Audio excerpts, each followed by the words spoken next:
2-bedroom. And I have a story to tell about 2 bedrooms. Why we created so much space for every beneficiary? Why?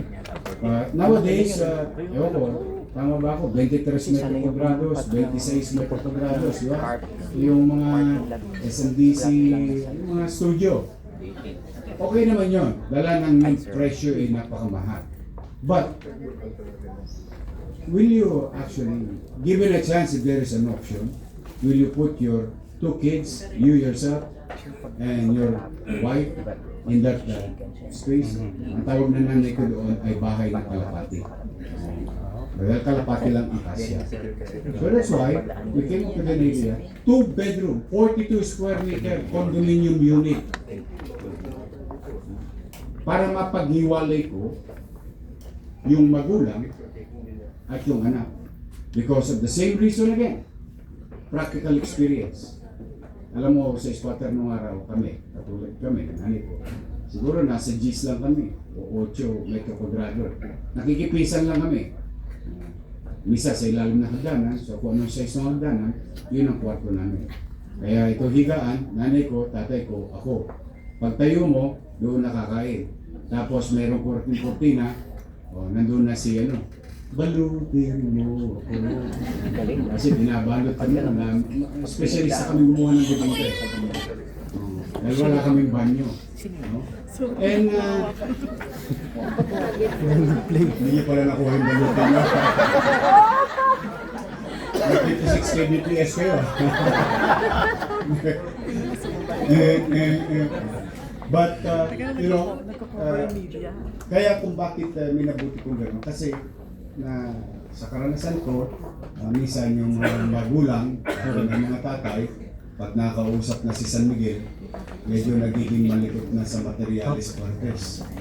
Nagpapakialaman yung mga bata, and this type of domestic incident is literally happening. And that experience of mine, given to me, ang tadhana, yun ay nagiging parte ng paggawa ng polisiya. Presente, ina, kami yung anak, buwan. Kasi pina-question ako bakit daw 42 square meter, ang laki-laki. Sabi ko, unang-una, maaaring mahal. Pero, ang paniwala ko naman, mayaman naman ang gobyerno. Endless income. Because there are only 2 things that is certain in this world: debt and taxes. You have to be creative. Palafox has to be creative to make money out of it. Skills, talents. Yeah? Kailangan, kayo. Ang gobyerno wala. Tatanghod lang pag December 31. Sa ayaw sa gusto ninyo, ipadadala nyo sa amin yung pinaghirapan ninyong pera. Because of, you need to pay your obligation to the state and the city as business and individual. So ibig sabihin, unlimited yung pera. Ang mali lang yung paggasta. Doon lang nagkakatalo. Kaya sabi ko, kung gagawa rin lang naman tayo, which is napakahirap, and you know better than me on how to build vertical housing, or especially in-city vertical housing. Napakamahal, komplikado, masikip, and all the challenges. And it's very expensive. But, alam mo, pag nakita mo naman yung ngiti ng pamilyang beneficiary, napawi na lahat ang gastos, puyat, pagod ng pamahalaan. Sapagkat ibinabalik natin ang dignidad ng pamilyang Pilipino. Dignity. Housing is ang pabahay ay isang parang milagro sa buhay ng isang mahirap na tao. Kasi parang ang hirap makamit. 8 oras araw-araw, and so on and so forth. Lahat ng abilidad ginamit mo, pero ang hirap makabili ng bahay. Dahil sa talagang mahal. That's why, bilang squatter, mangarap na magkaroon ng sarili. Akala niyo mapaglaro ang tadhana. Ako'y nangangarap lang na magkaroon. Kasi sinabi ng nanay ko, Scott, French word. Pagka ikaw, kaayos na, ang unahin mo, bumili ka ng bahay. Umulat bumagyo, magkaroon ng dilubyo, may masisilungan ka. That's what my mother told me. Kaya kung bakit ako'y excited na pumunta rito sa inyong foundation, kasi pare-pareho tayo ng pananaw. Makapagbigay ng disente at maayos na pabahay sa ating mga kliyente. In my case, sa ating mga citizen. And bilang squatter, pangarap mo lang magkaroon. Kala mo talaga ito di mo paglaro tadhana. Ikaw pa yung nagbibigay. What? Mapaglaro talaga. Alam mo, Diyos maraming pamamaraan. So I'm happy and honored and humble to share to you thousands of families already benefited because we did not stop.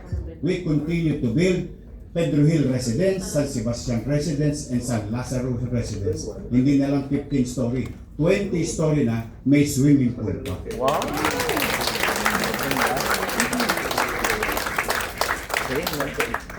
Pera ko ba yung pinanggasta? Hindi, pera ninyo. Sininop ko lang. At ipinangtugon ko sa tunay na katatayuan ng isang pamilya at maitaasan ng taas ng kanyang pamumuhay. And that created opportunity also in the community because property values in the certain area talagang tumaas. I'm gonna share it to you. Basta you Google this area. So, condominium 1, condominium 2, condominium 1. Natapos na namin lahat yon. At hindi lang siya panghirap. Pati working class naka-avail ng aming housing. And now, with this administration, new fresh mandate from the people of Manila, we just groundbreak about before the last quarter ng taon ng 2025. Hindi pa ako nag-iinit sa upuan para na sinisilihan ng WEPAX ko na itayo namin yung long-term plan namin na ituloy. Binuksan, groundbreak, Binondominium 2.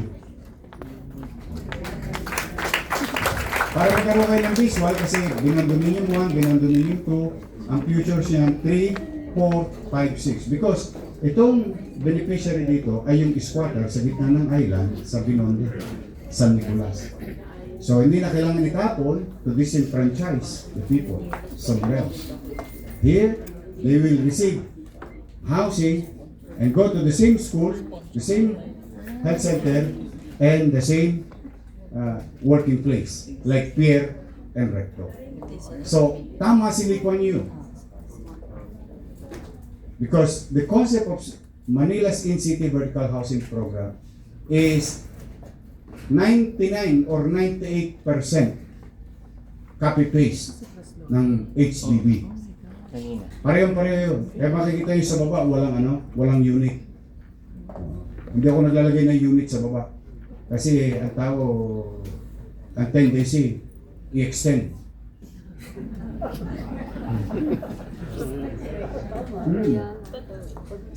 Kaya may sense si LKY eh. Kaya hindi niya nilagyan ng unit. Still yun sa Singapore. Walang unit. Still, nakikita mo yung poste. Kaya I'm happy to share, in line with your goals and aspirations as organization and businesses, your city government will continue to invest to this program, in-city vertical housing program. We will not stop. Bagamat I just, 3 taon na kong nawala, our fiscal situation went down to the drain, or to the dogs, and we're curing it. Rest assured, we'll bring back the way we manage taxes and resources of the government during my first term, and we're going to recover by 5 years with that great fiscal mismanagement. But that's not your problem, that's my problem as mayor. We'll cure it, but we will continue. Binondominium. Now, binondominium. Saan ka ngayon nakakita? Dati squatter. Ngayon, pagpasok. 15th floor, please. Saan kayo nakakita? Nagbabaha, flood control. Baha. Sabi nung aking mga beneficiary, kamusta kayo dyan? These are the types. Giving aside. Yung ligaya ng utaw. Na siya may masisiguro. NBN, housing, education, healthcare. We build hospitals, fully air conditioned hospitals. 10-story fully air conditioned hospital ng Maynila. Malapit lang dito. Kahit tabi nun. Itinatatag naman namin. Pamantasan Lungsod ng Maynila College of Medicine. Yung lumang ospital, dinudurog ko ngayon. Kasi yun ang endgame doon eh. Ospital, yung lumang ospital, durugin galing eskwela, gamitin eskwela para magkaroon ng espasyo ang PLM sa College of Medicine. Albert Elementary School. Mamaya, papunta nyo sa top avenue. Tingnan nyo, Manila Science. Wow. Albert, magsaysay, nirevive ko. Pero mo, 3 taon ako bago umalis 5 palapag na. 3 taon natapos, 5 palapag ako nung bumalik eh. It's supposed to be 10 story. Almario Elementary School. Why are we building so much space vertically? Because in a highly urbanized setting, and no better than me, space very expensive and rare commodity like Metro Manila, and particularly Manila. So rest assured that your city government, kung meron mang nagbabayad ng buwis dito sa negosyo nila, pumanatag kayo, pipilitin namin maging masino, episyente sa paggasta. Yung nakikita ninyo dito sa harap ng baby, makikita ninyo yung mga open green space. Nandito yung ano namin eh. Meron kaming study rito. Makikita niyo yung mga bamboo dyan.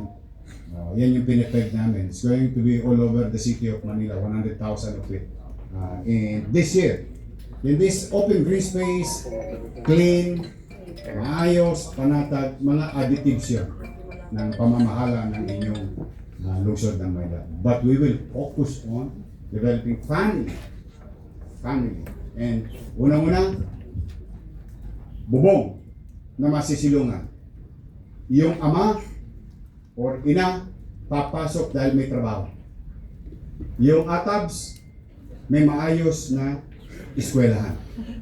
Pag nagkasakit ang pamilya, may maayos na ospital. After that, bahala na sila. Hindi naman po pwedeng lahat na lang isinubo ng pamahalaan. Nag-gets nyo?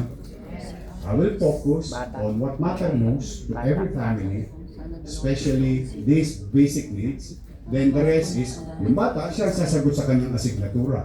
Yung tatay at nanay, siya papasok sa empleyo ng maaga at maging epesyente sa loob bilang empleyado. Pag sila nagkasakit, wala silang tosgas. In fact, baka sino maraming minahal dito? Pasa naman. Mga anak kami. Maraming minahal. Kasi baka may sakit na kayo sa puso. Napagod ang inyong mga puso. I would like to inform you, because this is new, while it is old, because I bought this machine during my first term. Nung nawala ako, hindi pinatakbo. What you call cut lab. This delivers the first and only local government unit. Time's up. Sensa na kayo, inimbitahan niyo ako eh. Kasi sayang eh. Baka mamaya atakin kayo sa puso. Yeah. You know how much? PHC, Philippine Heart Center, angioplasty, easily 1 million. Easily. Angiogram, 50,000-80,000. Go to Manila. Ni-revive ko, binuhay ko, thanks to our doctors and professionals, medical professionals. And we have an active angiogram, and recently we qualified conducting angioplasty. Wow. So katulong na kami ng national government through PHC, Philippine Heart Center, UPPGH, magagaling yan mga yan. Meron na kayong pangatlong option. Kaya alam ko minsan sumasakit ang inyong puso at nagdurusa, baka lumala, patusok nyo sa amin, sisilipin namin, kung maluwag pa ba yung mga ugat-ugat, pag may bara, tirahin namin. Our two patients, successful patient, angioplasty. Cost each, 975,000. Total bill, 0. Zero. At hindi pa namin masyadong nagagamit sa PhilHealthCare. Kasi pag elective, walang reimbursement. Kasi epic, kailangan atakin ka muna bago ka... Pero wag naman yun. Wag naman. Hindi ko mag-gets yun eh. Pero ako gusto ko, patira ka na kung may nararamdaman ka, wala kang toast ka, uy, may bara, bigyan na kita ng step. Gusto mo 2, 3, 4, it doesn't matter to us. Mabuhay ka lang. Wow.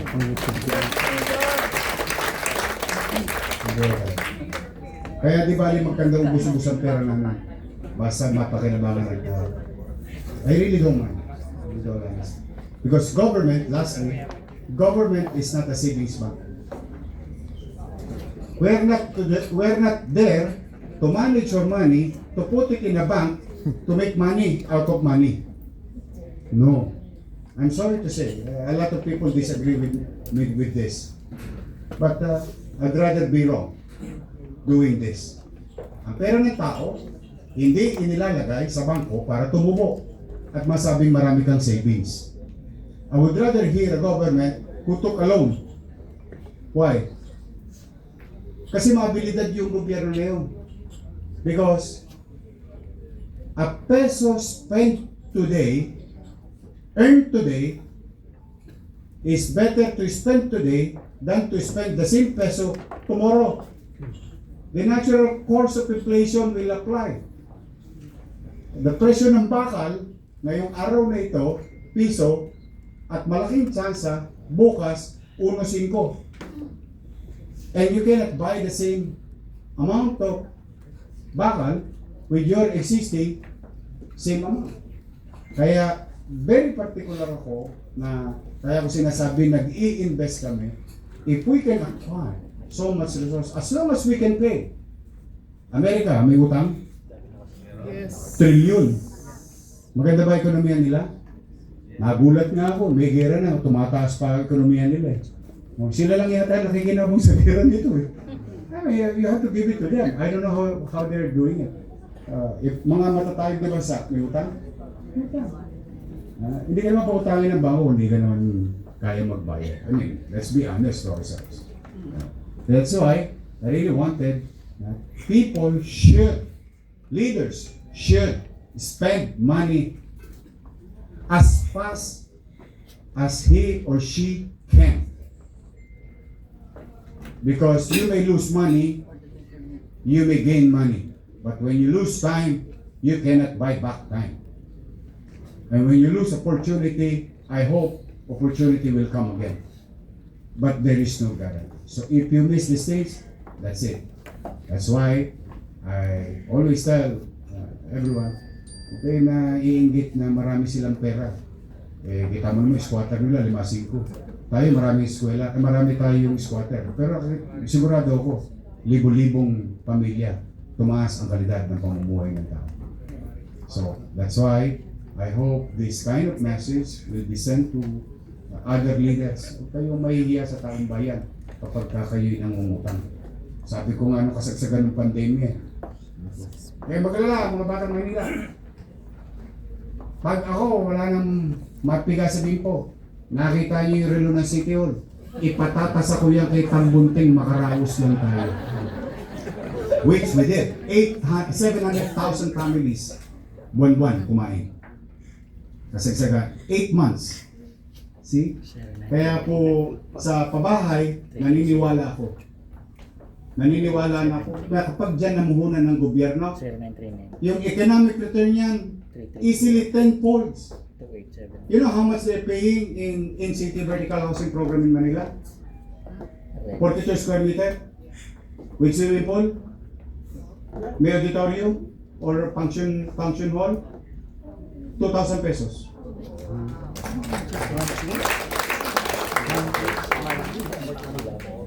Pero may catch. Because you paid your taxes, I need to protect it. Because there are some individuals who also abuse it. Familiar. Anong catch? No ownership. Not even rent. I'll share you an idea, baka magamit nyo rin. May share nyo sa inyong mga alkalde. 2,000 pesos a month. No ownership, but there is virtual ownership. Habang nabubuhay ka at tinutugunan mo yung 2 bulig buwan-buwan sa gobyerno, walang makapagpapalaya sa iyo. Yes. Nagpantay na ang paa mo. Sa aling na. The rules on family code, under the rules of succession, will apply. Yung pamilya mo ay mananatili na benepisyaryo ng pabahay ng Maynila. So, ipipigit mo ang mata mo na may kapanatagan bilang isang magulang na may mauwihan ang iyong anak at apo. Now, what happened to 2,000 pesos? Isang araw, lumago ka na. Dahil yung dati nagbabayad ka ng 8,000 na upa dahil kay nangungupahan at nagbenepisyaryo ng in-city vertical housing program ng Maynila, nakatipid ka ng 6 na bulig. At yung 6 na bulig mo, maabilidad ka. Hindi ka bumili ng iPhone. Masaya ka na sa Oppo. Hindi ka namuhay ng marangya. At ginamit mo yung katipiran or savings sa mga instrumentong makapagpapalago pa ng iyong pinaghirapang salapi. Then, lumago ka, umalis ka na. Aalis ka na at isosurrender mo na yung unit. Lahat ng hinulog mo, isosoli ko sa'yo.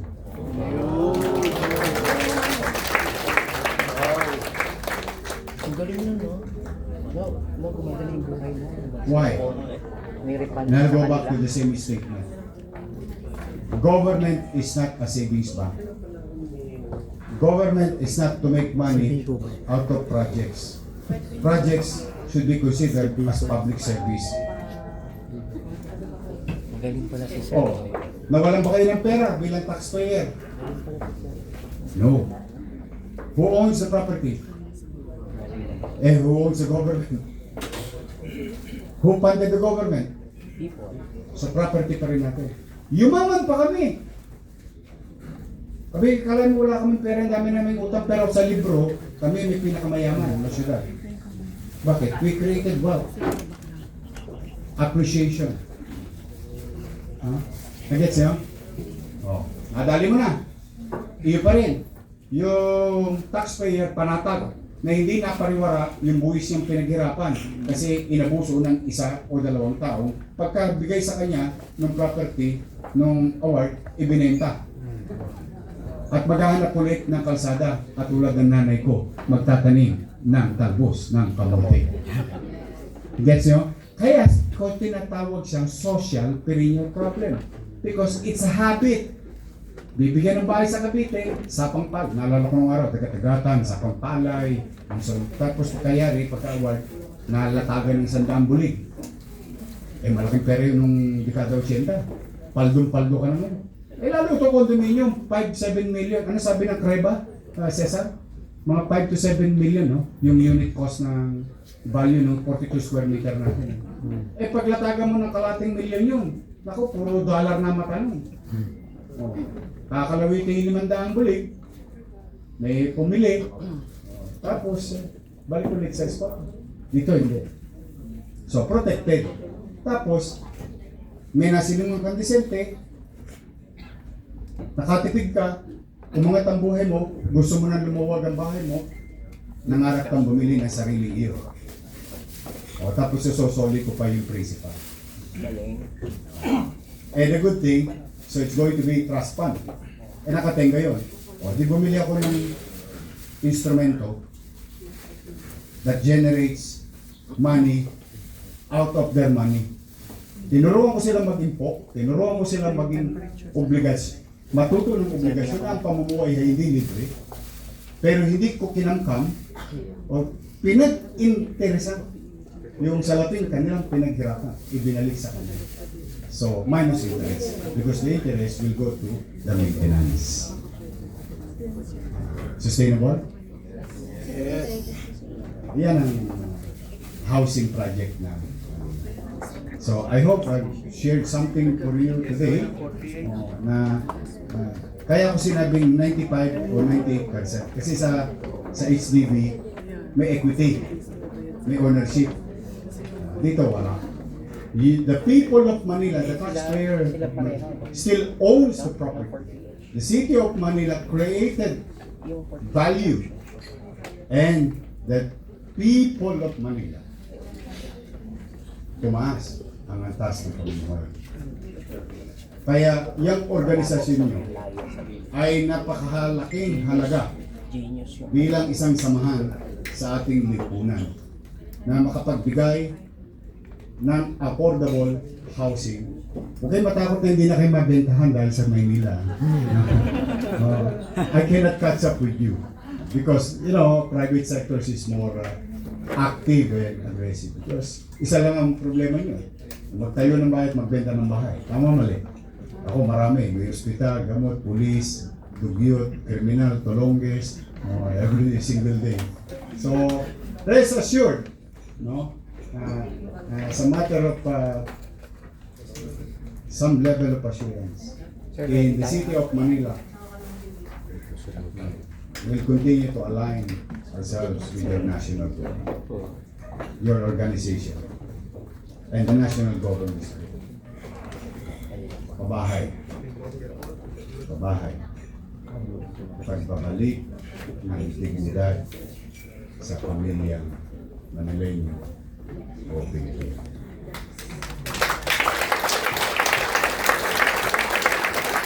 Nakasa ko ako, pasensya na overtime, pero sayang. Pero maganda, maganda. Pwede ba, total, nandito na kayo sa Maynila? Gumastos pa kayo. Uy, maganda yung aming Intramuros. Oh, yung Port Santiago. May bago kami museum dito. Oh, maraming pasyalan sa Maynila. Oh, sino ang gusto bumili ng karaoke? Tayo sa Ron. Sino gusto bumili ng tela? Tayo sa Tabora. Divisoria. Oh, gulay, mamayang gabi. Marami kayong mabibili. Sa Maynila, we don't produce anything, but we distribute everything. Kaya, muli, welcome po kayo sa Maynila at gumasta pa kayo ng marami nang umunlad ang aking mga negosyante sa lungsod at sila'y makapagbigay pa ng additional na trabaho sa mamamayan. At pagdating ng December 31, we'll send them the bill. Magandang umaga po. At kailangan nawa kayo ng Kong Megapal. Maraming salamat. Manila, God first. Thank you.